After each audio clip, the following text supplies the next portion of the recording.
Hey, how's it going? This is Ricardo, and in this video I'll show you how to remove the screen from a Dell Latitude E5540. If you're looking for parts for this laptop, go to our website and use this coupon for a 5% off discount.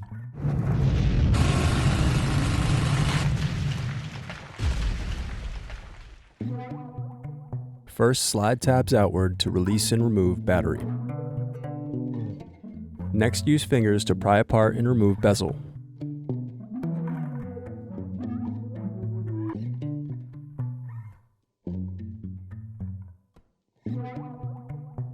Now unscrew and turn over screen.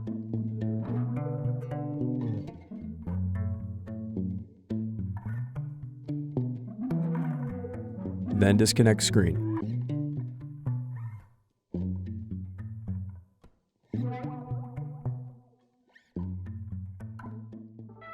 Thanks for watching. Don't forget to like and subscribe if you enjoyed this video.